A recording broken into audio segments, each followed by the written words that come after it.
اليوم عندنا قصة عجيبة وغريبة، سيناريو مجنون خيالي. تخيل معايا تكون انت واحد الكاتب كبير، انا كنهضروا في القرن 19، كاتب بحال قلتي واحد الممثل ولا مغني كبير،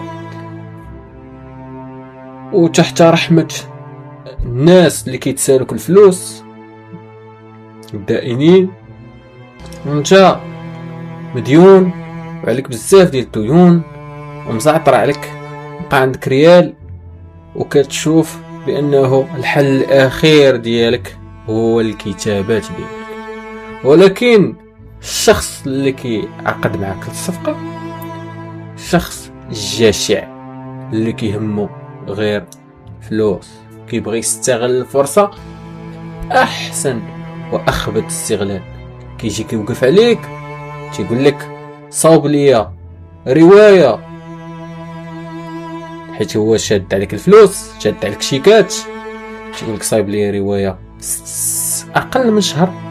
الا ما قدرتي تصاوبها شي رواية تكون نيت وتفرقع الدنيا، عرف باللي المؤلفات ديالك القدام اللي باقي كنطبع ومؤلفات جداد اللي غطبع لمدة 9 سنين غادي نولي انا عندي الحق فيهم، وانت ما غتبقى تشد منهم ريالي. يعني بلغة اخرى غتولي عبد عندي. الكاتب غيولي تحت الضغط وتحت التهديد ديال الناس اللي كيتسالوا الفلوس، اللي منهم هذا الرجل الجشع اللي مدير المطبعة. واش البطل ديالنا او الكاتب ديالنا غادي يقدر على هذا التحدي؟ وكيفاش غادي يقولوا الامور؟ وهذا الشيء اللي غنشوفوا في هذا البودكاست الدراري. بودكاست وانا صراحه انا والله تعجبني، والله تواعر، ومرحبا بكم، كملوا معنا.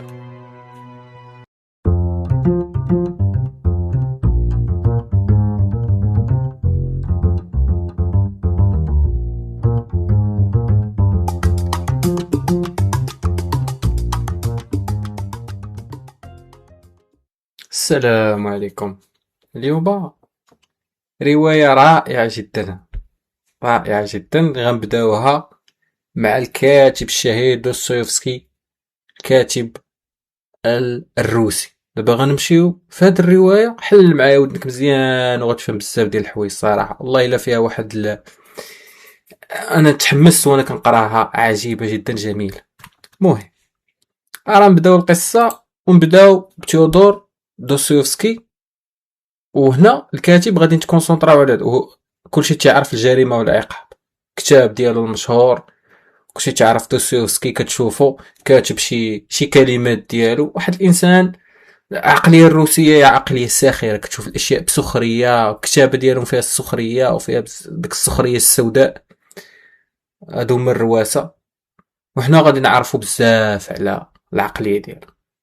حنا القصة او قصة الكتاب كما باينه في العنوان ديالها The Gambler، ولا المقامر ولا اللاعب. اراك تيودور دوستويفسكي هو واحد الانسان كيفاش توصلت به، حنا الهدف ديالنا نعرفو كيفاش توصلت به الحالة باش وصل لهاد القضية هادي اللي ولا لا ريال لا جوج، انه هو اصلا كان انسان محب للقمار. كيفاش بدات العلاقة ديال دوستويفسكي بالقمار بشكل فعلي سنة 1863؟ كان فاش كيسافر لبرا كان كيسيطر عليه هوس يلعب الروليت هي واحد اللعيبه ديك اللي كتشوفها كدور، كتبقى كتوقف كتختار شي رقم، ما عرفتش داكشي. المهم الروليت قلب عليها، لعيبه ديال القمار قديمه بزاف. وها هو فين شافها في المدن الالمانيه، ملي كان كيسافر للالمان بحال فيس بادن وبادن. الخطه والنظام اللي كان كيدير ديوسوسكي مع خبرات طور وعالم بزاف، اش كان تيقول؟ هنا اسمعني، قال لك سيدي انه لقى واحد السر باش يسيطر على هذيك القواعد ديال اللعبه ويتحكم فيها. اللعبه اللي ما فيها حتى شي منطق وغالبا كتخضع للعشوائيه الا كانت ماشي بيازي بيان سور، بيازي يعني ما كانش مغشوشه ولا فيها شي فخ ولا الله اعلم. هو قال لك وهي الحفاظ على الهدوء التام والالتزام بقواعد معينه في اللعب. وقال باللي الانسان فاش يخسر مني كيفقد الاعصاب ديالو، اين فوا كتفقد الاعصاب ديك تتعصب عارفك راه خسرتي. وقال في شي رسائل ديالو كيكتب فيهم قال لك فاش طبقت هاد الطريقه ديالي في فيسبادن ربحت عشرات الالاف ديال الفرنك بواحد السرعه كبيره. وقال لك غير ديك اللقطه اللي تحمست وتعصبت وخسرت داك الهدوء ديالي تما فين خسرت كلشي. قال لكم مره اخرى عاود رجع تاني لديك الطريقه ديالو التزم بالهدوء ديالو ربح 3000 فرنك بلا جهد بلا والو. دونك الفكره هو انه انسان عالم كبير خبراطور قال صافي انا لقيت الوصفه السحريه اللي هي انه يتحكم في الاعصاب ديالو، وهذيك الساعه جايه الربح بطريقه يا سلام. ولكن اللي ما كانش عارف وهو راه انه طاح في الفخ. حنا غنعرفوا كيفاش طاح في الفخ وغنعرفوا علاش الناس كيطيحوا في الفخ. وبلاتي اراه حنا خلينا هنايا كيفاش هو دخل لهذا العالم ديال القمار وهاد الحياة، وغندوزو لكيفاش طاح في المشكل د الرواية. تيوستوفسكي في 1866 نساو باللي هنايا راه كنا كنهضروا في 63 داز 3 سنين. تيوستوفسكي بهاد الخبريت ديالو هادشي كامل وبهاد الفلسفة وهادشي كامل اللي عنده لقى راسو حازق، لقى راسو في أزمة حقيقية ولا بين مطرقة الرواية خاصة تكمل في الوقت وسندان الرجل الجشع اللي هو مول ديك الناشر ومول المطبعة ولا جوج.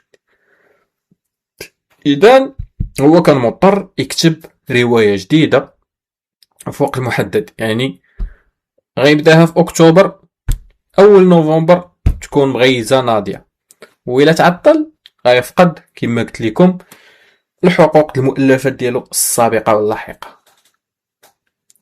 هنا غنشوفو كيفاش الضغط والهواس كيتحول وكيقدر ان الانسان يخرج منه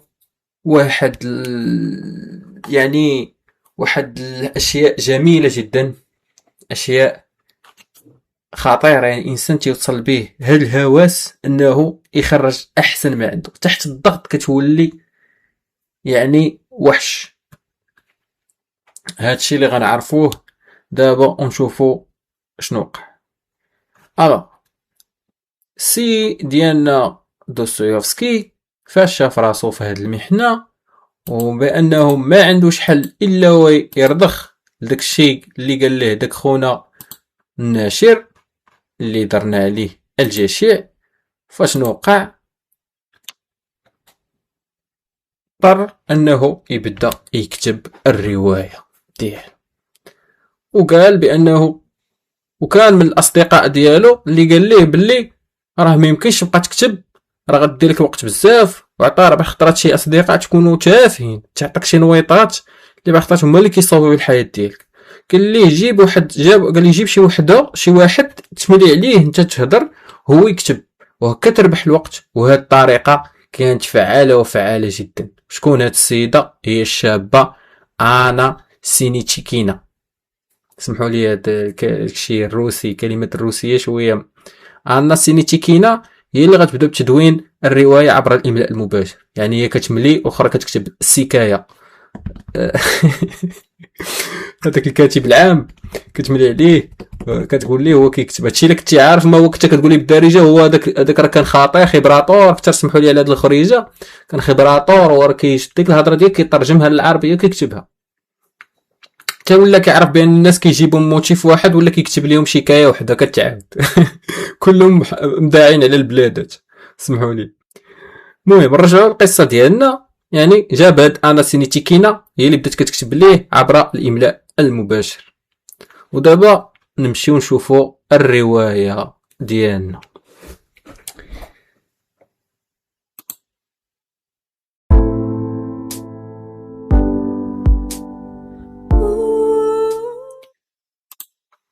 نشوفوا الرواية ونكملوا البودكاست ديالنا.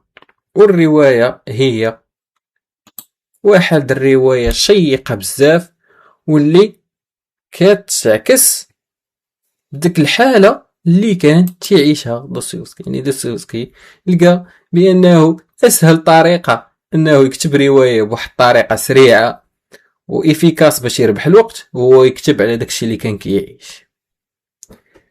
الوغ انا ما كرهتش نبدا، غادي نبسطها شويه وغنعطيو الكادر العام ديال الروايه. الروايه جات في الزمن هو منتصف القرن 19، فاش تسمع القرن 19 عرف 1800، القرن 18 1700، القرن العشرين 1900. علاش؟ حيت القرن كتسمع 1900 وداك 60 70 داك الخشخيش تما، هذاك الشيء هذاك الخشخيش ملي غيكمل غيعطي فوالا. يعني كنبداو 1900 وشي حاجه، راه حنا كنعمروا في القرن العشرين 1700، راه حنا كنعمروا في القرن 18 نوصلوا 1800 قرن 18 سالا وغندوزو القرن 19. فهمتوا؟ انا نويطه هادي فهمتيني. انت الا جلستي مع راسك راه غتفهمها فهمتي. هادي نويطه كنعطيها لك فهمتيني في اطار الخرجات باش بنادم ما يملش ثاني وتركزوا معايا لحد روايه الحاله. الزمان منتصف القرن 19 والمكان هو مدينة رولينتشينبورغ، مدينة خيالية في ألمانيا. لاحظ عاودنا قلنا كيفاش كان كيمشي البادين وكذا، هو تيهضر على داك. يعني هي مدينة عامل السمية غتعرف بورغ، فيما تشوف بورغ عرفها واحد اغلوميراسيون تجمع سكاني كبير يصل إلى مدينة. بورغ راه كاين حتى في فرونسي تيقولوا بوغ ستراسبوغ شيربوغ نفس الفيلم تا هما كيقولوا غوتنبرغ سي با. هذا الله قلب. روليتشنبرغ مدينة خيالية في ألمانيا. هاد المدينة هي اسمحوا لي هي العاصمة المقدسة ديال المقامرين في ديك الوقيته. كيجيو ليها الارستقراطيين من كاع البلايص باش انفيستيو فلوسهم اوترومون دي كيلوحوا فلوسهم تما. واش هو الشخصيات اللي معانا؟ وركز معايا اخي المستمع، ركز معايا. اليكسي ايفانوفيتش هو بطل الروايه، مثقف روسي. هذا روسي مثقف مربي عند عائله الجنرال. دونك بدينا باليكسي. هاد اليكسي هذا شنو عنده عقده، هما كاملين عندهم مشاكل نفسيه. يعني وحنا نقولوا علاش العقده ديالو النفسيه، باغي يثبت باللي هو سيد راسو، بانه هو كيدير داكشي اللي كيقول ليه راسو، بانه كيخدم المصالح ديالو هو عن طريق القمار. وعنده ولكن في الفصل الاخر هو عنده واحد الهوس مرضي بباولينا. باولينا الكسندرو دروبنا ربيبة الجنرال احنا جايين عنده بحال الجنرال الروسي قلنا مربي، هو اللي كان مربي عنده اليكسي البطل ديالنا. داك اليكسي البطل ديالنا هو اللي كان مربي عند الجنرال. مزيانه هذيك فوالا. الجنرال كانت عنده ربيبه، يعني هو كان مزوج واحد المراه، وهذيك المراه بنت كان مزوج واحد المراه ماتت وخلات ليه بنت. اوكي باش بنادم يبقاش كتقول ربيبه، الناس مابقاش عندهم الوقت باش يفهم، عطيه لصق ليه. المهم بولينا ربيبه ديال بنت مرتو المتوفيه. ساهله عقدتها النفسيه، فتبع معايا غنقول لك شكون هي والعقده النفسيه مزيانه. غامضه متكبره كتعذب اليكسي، ولكن في الحقيقه محتاجه اللي يحميها. هي دايره لي ديك اللعيبه ديال فهمتي، ديك البنت اللي هي دافعه عليه كبير فهمتيني، هذاك اليكسي كتعذب فيه. علاش؟ ما تنساوش بان اليكسي راه مربيه الجنرال اللي هو بوها دافع عليه ديك كبيره وكذا، وكاين في الحقيقه هي محتاجه اللي يحميها. هي ما كتقولش ليه هادشي. انا نعرف الجنرال هو الجنرال الروسي السابق، نفخ على الخوا، غارق في الدين الواحد الفرنسي. الجنرال مالو؟ انا معاكم ما تضيعش، ما تلفش بقى معايا. جنرال الروسي كلهم رواسة مزيان. هاد النويط الجنرال الروسي عنده بنت مرتو اللي ميتة ساكنة معاه في الدار اللي سميتها باولينا ألكسندروبنا. باولينا ألكسندروبنا طايح فيها أليكسي إيفانوفيتش. أليكسي إيفانوفيتش اللي مربيه الجنرال. ها العائلة الروسية. الجنرال قلنا شكون هو؟ واحد الإنسان غارق في الدين لواحد الفرنساوي. عقدته النفسية برافو عقلت عليه. كاين كيتسنى موت الجدة باش يورثها ويتزوج بواحد مادموزيل بلانش. فهمتي؟ شكون الجدة؟ جداه بيان سور شي وحده لاباس عليها راكده على الفلوس كيتسناها تعقدهم باش باش يشد الورث. دابا هادي هي العائله ديال الجنرال. نعاود تاني واخا نطول في هاد البودكاست غير باش تشدوا الحلاوه. جنرال عنده بنت مرتو المتوفيه باولينا. باولينا مالها طايح فيها أليكسي إيفانوفيتش اللي مربينو. باولينا دافع عليه كبير غامضة متكبرة زعما لعبة عليه العشرة. هو باغي يبين لي راني واعر ودخل لهاد الدومين ديال القمار وهو عنده هوس مرضي بيه. والجنرال شادو من عنقو الفرنساوي اللي كيتسالو الفلوس وكيتسنى الجداه تموت وتخلي الورث باش يفك الديون ويفك الويل الكحل. الجدة اللي هي واحد الشخصيه مهمه في هذا الكتاب. الجده انطونيدا فازيلفينا العمه الغنيه ديال الجنرال. هاد الجده اللي كنهضر عليها ماشي هي جده كأس سميح، ماشي هي جده الجنرال وانما عمته، ولكن هو اللي غيورثها. العمه الغنيه ديال الجنرال عايشه في موسكو. ما تنساوش راه هما فين كاينين معليكش برافو روتنبرغ. كاينين في هذيك العاصمه ديال القمار، ولا قلت لكم المدينه المقدسه في المانيا. عندي راكم حاضرين ما عندي ما يتسالكم. زيد هاد الجده مالها كيتسناوها تعقدهم. كاين العمه الغني ديال الجنرال عايشه في موسكو. هذه القنبله ديال الروايه قويه صريحه. هي ديك جداهم اللي فيها الملحه والسكر ما نعرف مبغاش تموت اللي واقف على شغلها هي هذه. ومن بعد غنعرفوا شنو وقع لها. ديك ضابط الامور ما عليكمش. دابا ندوزو الفرنسي دي غريو. شكون الفرنسي؟ برافو هو اللي كيمسلف الجنرال الفلوس. شادو من عنقو سلف الجنرال الفلوس وضابطو من يدو اللي زيرو من يدو اللي كتوجعو. الوغ كيمثل النفاق والمصلحه. العقده النفسيه معليكش. كيمثل النفاق والمصلحه وكيبغي بولينا غير على قبل ورثها المفترض. شكون بولينا اللي طايح فيها خونا أليكسي. يا سلام انا كنحبكم واخا الله متبعين ما عليكم. أليكسي فوالا هذه هي. شكون هي؟ هذا هو الفرنسي كيبغيها كيبغي باولينا غير علاش؟ على فلوسها. مستر أصلي ولا الانجليزي الغني والخجول والصادق. زعما هذا داير فيها اوا نقول لك مال.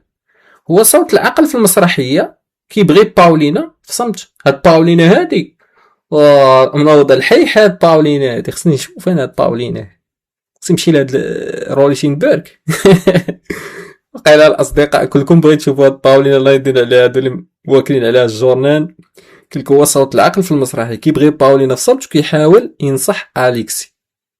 يعني هو كيبغيها في صمت كيمشي عند أليكسي كيحاول ينصحو زعما تيقول ليها لا وخصك تكون شديد اصاحبي يدافع عليك كبير وصاحبي ترجل وكذا. معليش. المرحله الاولى قالك أليكسي عايش وسط عائله الجنرال كانه خادم كما قلنا. درجه ثانيه الجنرال ميت بالخوف حيت الفرنسي ديغري وباغي يحجز ليه على املاك واحد كيتسالو الفلوس. الامل الوحيد ديال الاسره هي الجده انها تموت في موسكو ويوصلهم الخبر ديال الموت ديالها. أليكسي كيقمر لباولينا بفلوسها. أليكسي كتعطيه باولينا الفلوس. باولينا اللي دار عليها الفيلم. أليكسي هو البطل ديالنا حيت ما بغاش تبان في المكان، وهذا كيبدا يكتشف السحر ديال الروليت. دابا كيفاش بدات الفيلم تقول لي اليكسي ما عنده ريال وحازق ما عندوش، نقول لك اودي باولينا ما بغاش تبان في البلاصه، تبان انها هي كتقمر. اش كدير؟ كتعطي فلوسها لمن الاليكسي البطل باش يمشي يقمر به، كتستعملو في اللحظه اللي كاع العائله كانوا كيتسناو برقيه ديال الوفاه ديال جده.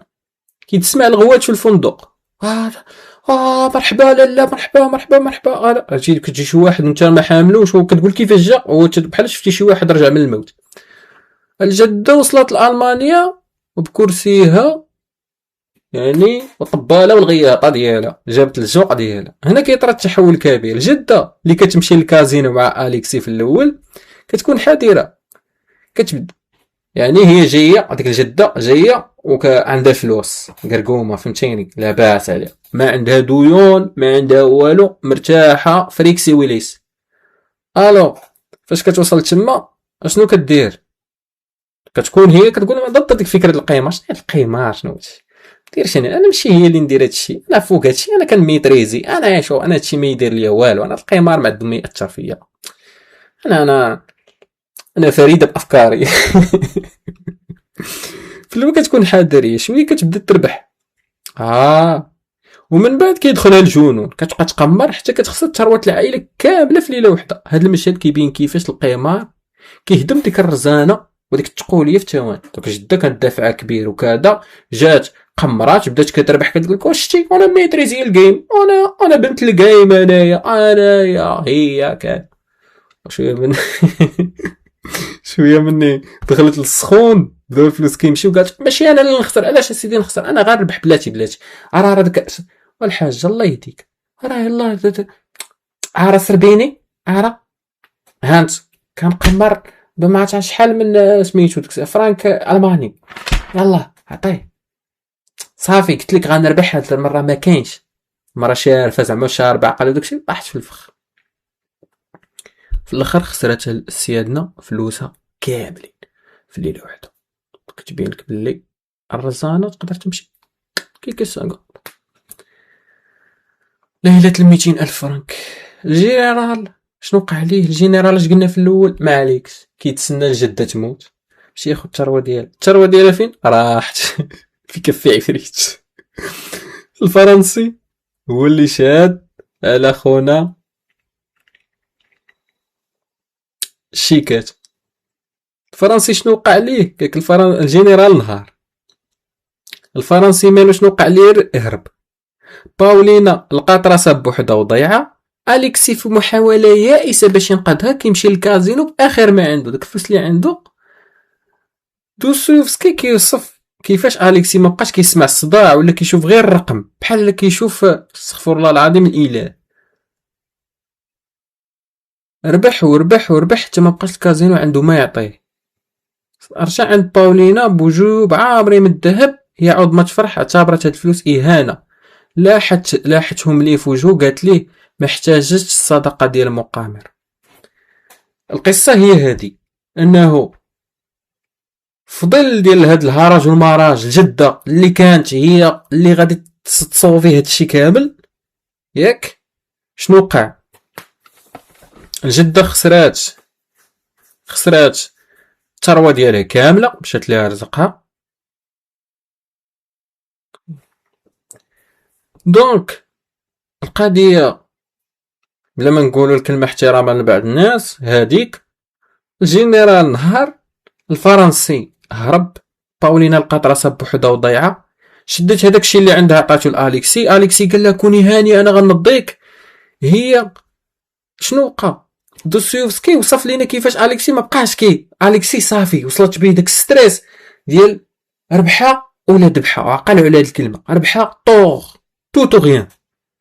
دونك ما كاينش دخل، بقى كيربح ما عرفتش اخو مين جا هاد الجهد، حتى الكازينو ما بقى عنده ما يعطي. خونا سيبر ساينز فهمتي، ولا كيشعل بالبيض، الغريزه الفائقه.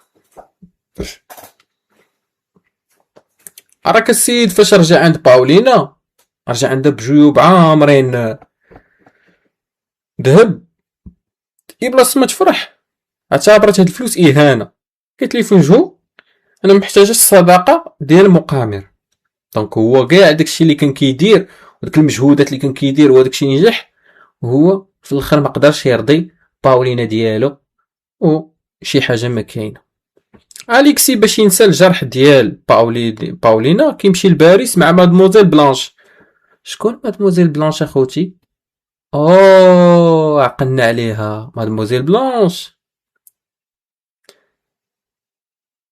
باغي يتزوج بها الجنرال هو اللي كان مربي اليكسي. ما عليكمش. دونك مشى ديال باولينا كيمشي لباريس مع مادموزيل بلانش، هي غتاكل ليه. هذيك مادموزيل بلانش هي علاش بلانش؟ بلانش حيت كطق لك رزقك كامل، كتقول لك بونجور وي اكزاكتومون، رزقك كيمشي لك، كندير لك رزقك وانت مرتاح. دات ليه رزقه كامل في شهر ديال البدخ، هو كيتفرج فيها ببرود حيت اصلا ما بقاش كيهمو الفلوس، حيت الفلوس بالنسبه ليه كانوا وسيله انه يرضي به الحبيبه ديالو باولينا. يسون فيش مادموزيل بلانش كيهموها غير الفلوس. دونك دونو لا وين وين. الروايه كتسالي بعد عامين. اليكسي دابا خدام خدمه بسيطه، حالته حاله ضعيف جسديا، كيتلاقى مع مستر اصلي. شكون مستر اصلي؟ هو الانجليزي اللي كان داير فيها الحكمه واللي كان كينصحو. كاتب عفريت، حنا غنرجعوا ليه. اللي كيعايرو باللي ضيع حياته وموهبته. اليكسي كيسمع باللي باولينا كانت بصح كتشوف فيه شي حاجه زوينه، ولكن دابا فات الفوت. اخر مشهد اليكسي عنده عند فلورين واحد العمله صغيره في جيبو. عوض ما يشري بيه الخبز كيفكر الا مشيت حطيت هاد الفلورين على رقم 15 يقدر يتبدل كلشي. يعني باش تلاقى مع داك خونا قال له انت يا صاحبي عندك موهبه، صاحبي ربحتي داك الفلوس كامله وكتعرف تقمر، علاش كاين صاحبي هنا حامض، هنا كتخدم هاد الخدمه حامضه. قال لي راه بصح باولينا ديك الساعه ما فهمتيهاش، راه كتلمح لك راه عجبتيها وكذا، ولكن ما عرفتش اخويا شنو بغى يوصل لهاد خونا. المهم هذيك في ديك اطار النصيحه، هو راه كيبغي باولينا ولد العبد كاشي وداير لي هاد النصيحه. الخلاصه النفسيه الحلقه توسوفسكي كيبغي يوصل لينا. حنا هنا غادي نختموا الروايه وغندوزوا للتحليل ابخي. توسوفسكي بغى يوصل لينا بلي المقامر ماشي باغي يربح فلوس، هو باغي يربح الوقت ووقف القدر. القمار بالنسبه لاليكسي هو مخدر كيهرب به من الواقع اللي هو فيه عبد، والمأساة هي ان هاد الهروب كيرجعو عبد لشي حاجه اكثر اللي هي الروليت. دابا ديك الروليت بالنسبه ليه راه هو كان عبد لما الجنرال وبنته. الجنرال في الاول ابخي ولا بنته حيت ولا كيبغيها وكيمشي لديك كل مره غادي الروليت فرحا بانه سيربح، ورغم هذاك الربح اللي ربح انه ما لقاش الرضا ديال الحبيبه ديالو باولينا. الوغ هنا كنكونوا اخوان ديالنا ختمنا الروايه، ودابا غندوزو للحلاوه التحليل. شنو استفدنا من هاد الروايه؟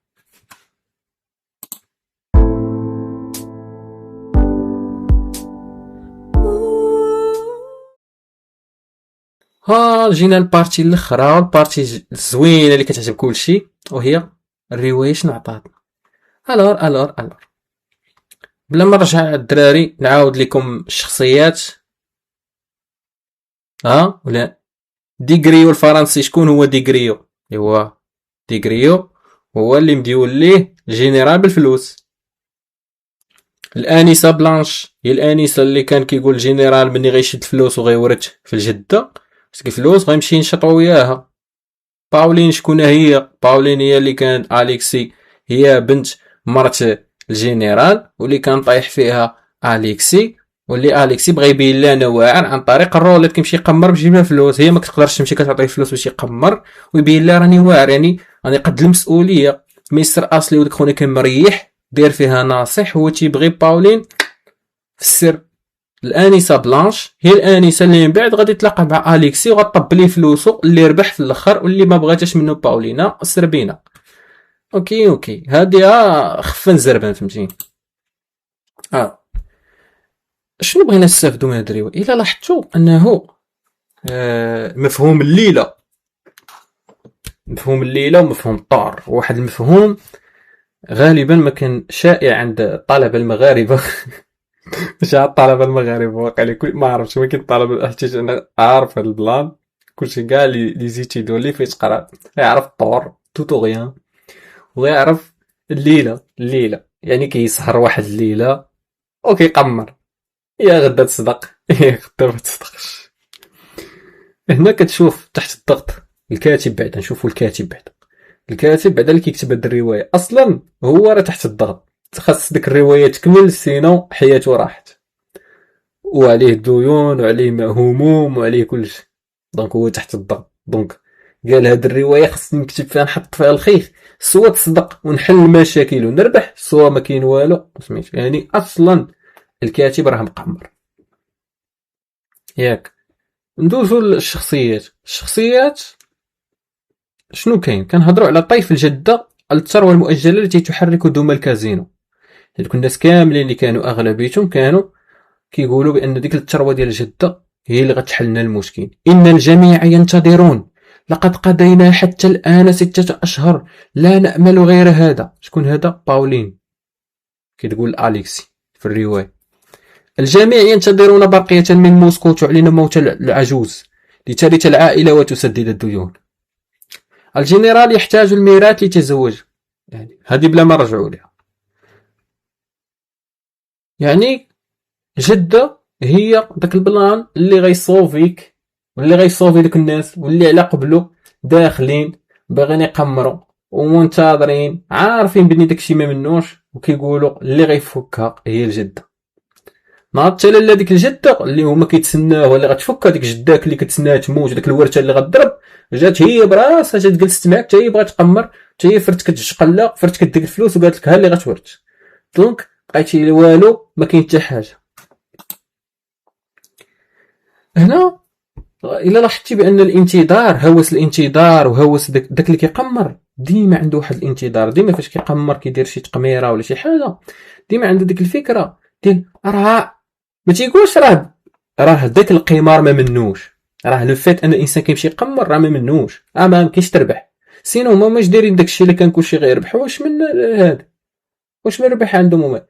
شي حاجه اللي ما يمكنش الانسان ينفيستي في شي حاجه اللي ما فيها حتى شي بروبابيليتي صحيحه، اللي هي خاضعه غير للعشوائيه وكيظن بان هي غتربحو. دونك ما كيقولش هو راه بحال كيما قلنا داك نظريه الحمار الميت، راه حمار راه ميت كيقول لا راه ما كلاش مزيان، لا راه خاصنا نديرو نغسلو ليه، لا وراه الحمار ميت، داكشي راه ما منوش، لا سيرتي شي ديالو طايحه ومكاينش حتى لا ربحتي راه كطيح فخ، ما يمكنش تربح وكتدخل في واحد الحاجه في واحد الدوامه اللي. دوك انت اش كتقول لا راه وقيلا غير لاحظ هو اش كان كيقول دوستويفسكي، تيقول انا راه انا نتحكم في الاعصاب ديالي وداكشي ولقيت راسي كنربح، شويه فقدت الاعصاب ديالي لقيت راسي كنخسر شويه كطاطا. يعني كيبين بانه هو عنده لا ميتريز، انا كنميتريزي. نمشيو للجده، الجده اش كتقول لك؟ كتقول لك انا ميتريزيه، انا حاكمه الكروه ولا عزان. هادي عقل انا عاودها في كاع البودكاستات ديالي، حيتاش اغلبيه هاد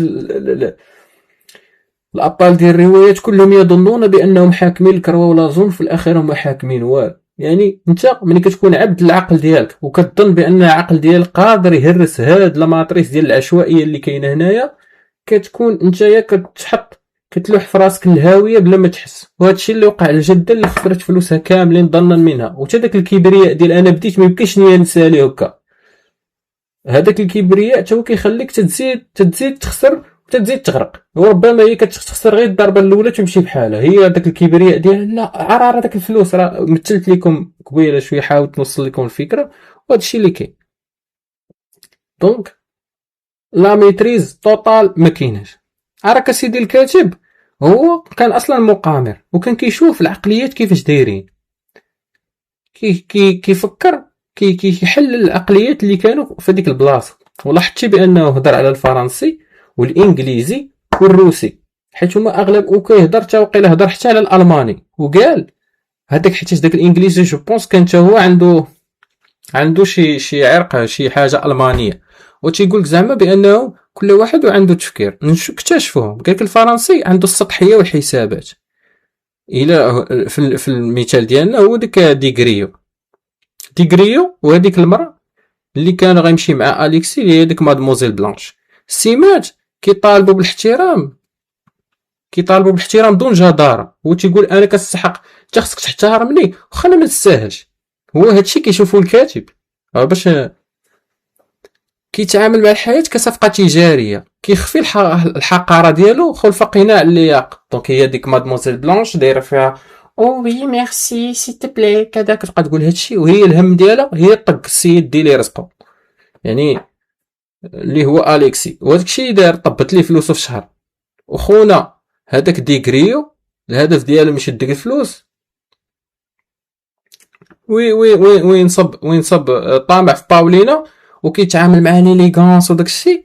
وهو بغى باولينا على الثروه ديالها. يعني هما كيقول لك انهم سطحيين يقتلونا بليليغانس، وراهم كيفكروا غير يديو لك ديالك بطريقه لابقه.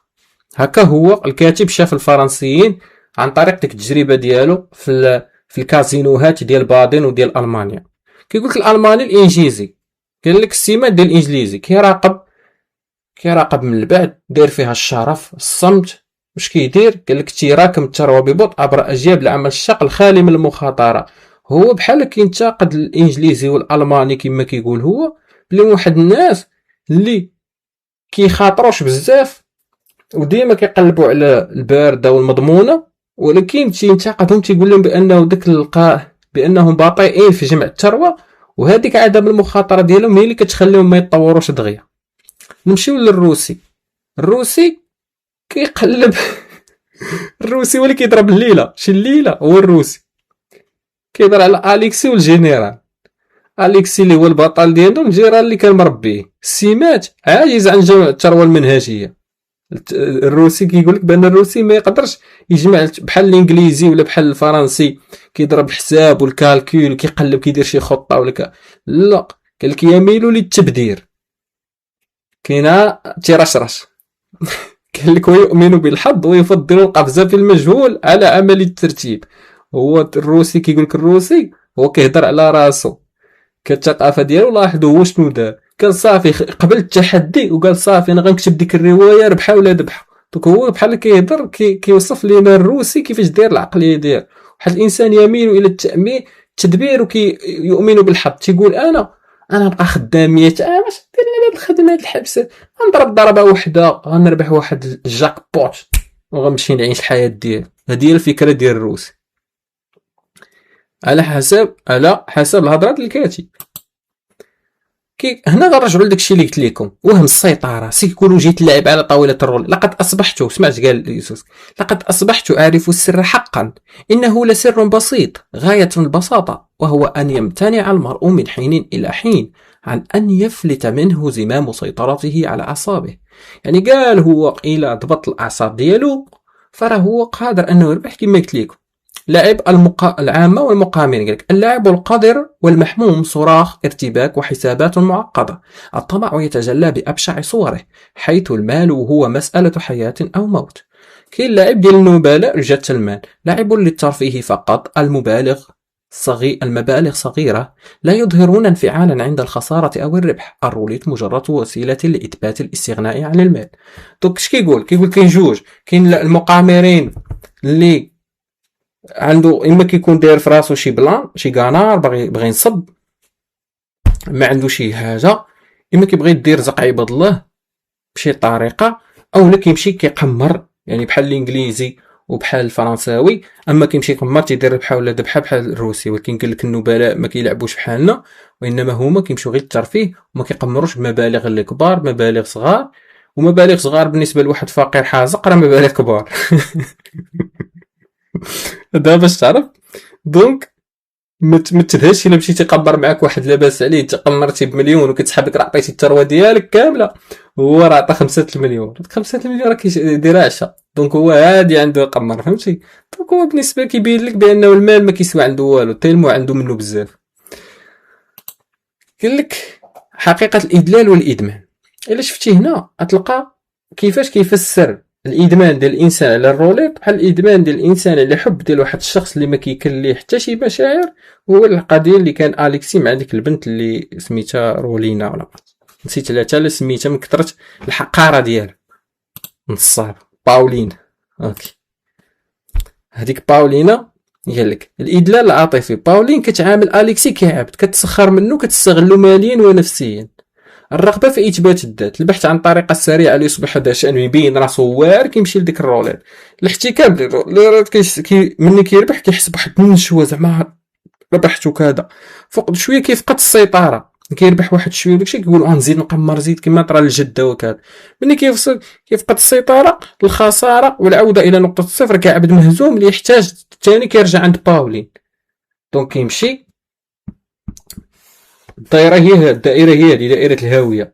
كيقمر، كيمشي كتمشي ديك باولين كدير ليه الادلال العاطفي، كتقولي انت عيان، ما منكش، ما عندك ريال، حازق كذا. كيمشي تيقول له انا والله تنبين لك راني راجل وبابا بابا. كيمشي كيقمر تيمشي القمر، كيحس براسو ناشط ولا زون وكذا. ملي كيربح دوك الربيحات الاولين في الاول شويه كيبدا كيفقد السيطره، تيقول نزيد نربح، لا ما كافينيش، نزيد حتى كيلقى راسو كيبدا يخسر، كيقول لا ماشي انا اللي نخسر، نكمل، لا ما نخسرش انا. في الاخر كيوقع عليه ما يسمى الرجوع الى الصفر، وكيرجع ثاني عند باولينا، تعاود تحمضو وتعاود القتل. العبودية المطلقة، التماهي التام مع التدمير الذاتي. هل تستطيع أن تلعب لي من أنت باب أول أنني أطمع في مال، إن هناك هدفا وراء ذلك. هي باولين كتقول ليه واش تقدر تلعب لي هاد المرة، أنا متأكدة أنك ما تقدرش ديرها. وكتبقى تستهزئ، كتقول أنا نمشي نلعب، أنا هو اللي ندير، لأنني مستعد لدفع أي ثمن تريدينه، ولأنني لا أقيم لحياتي نفسها أي وزن. أنا إنما أكرهك لأنني سمحت لك بتلك الأشياء كلها. فهمتي خونا داخل في الفيلم، هي كتلعب به كديرو فهمتي، كتمانيبيوليه. دونك اليكسي ما كاش كيلعب الروليت باش يربح، والدليل على ذلك هو انه فرتك الفلوس في الشهر مع مادموزيل بلانش وما ما تتسوقش. هو الهدف ديالو هو يوصل الرضا ديال باولين، ولا عمرو غنوصلو ولا عمرو غيوصل ليه. المهم باش نلخصوا عليكم هادشي هذا، ربما هاد البودكاست غيكون طويل، سمحوا لي، ولكن يستاهل. بودكاست زوين جميل. الخلاصه، الروليت كاستسلام حتمي لقدر اكثر من مجرد روايه. المقامر هي وثيقه اعتراف خطيره اندمج فيها لهاد دوستويفسكي هربا من داء يتيم مع لهات بطله اليكسي بحثا عن الخلاص.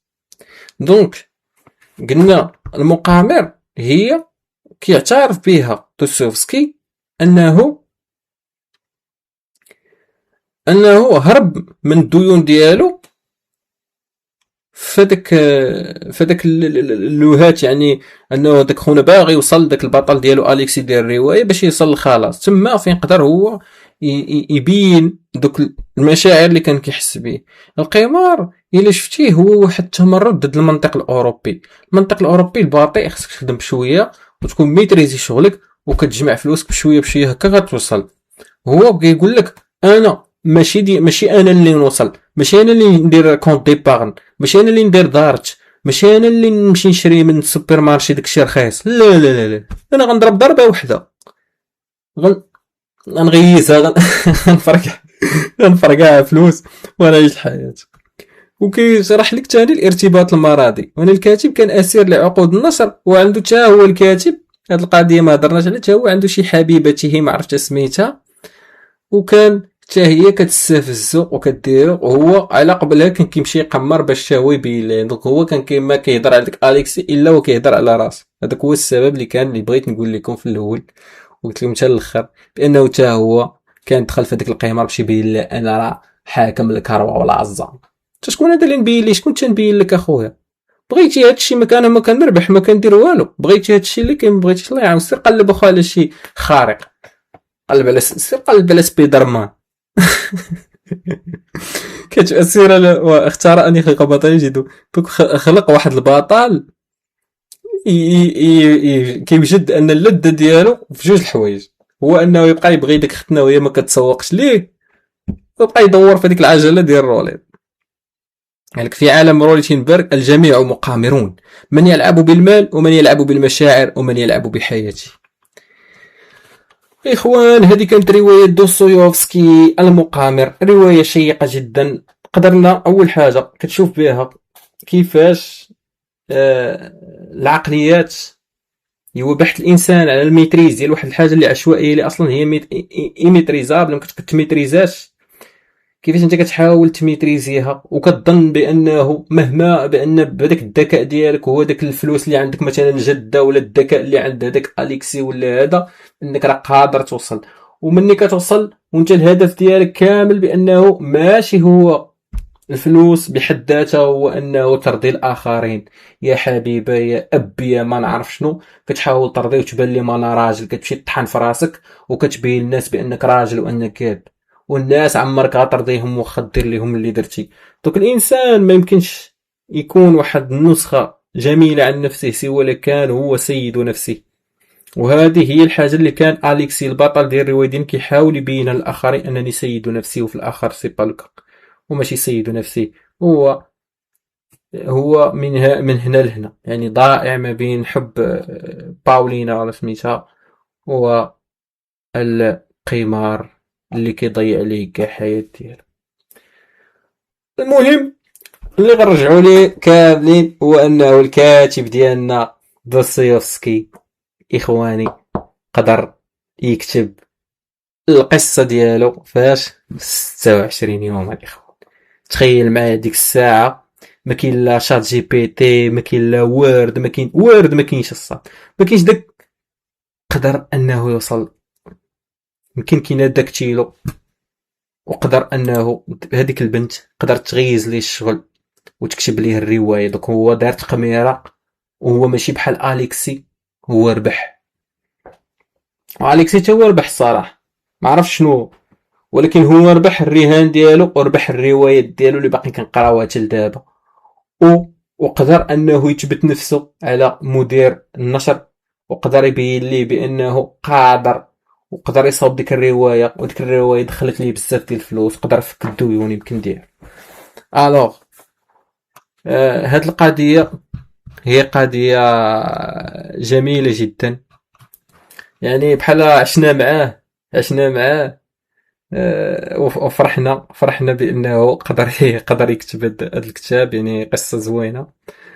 قدر يكتب الكتاب ويكمل في 26. وهاد خيتي اللي كتبت ليه الكتاب باش نعرفوا القضيه ديالها.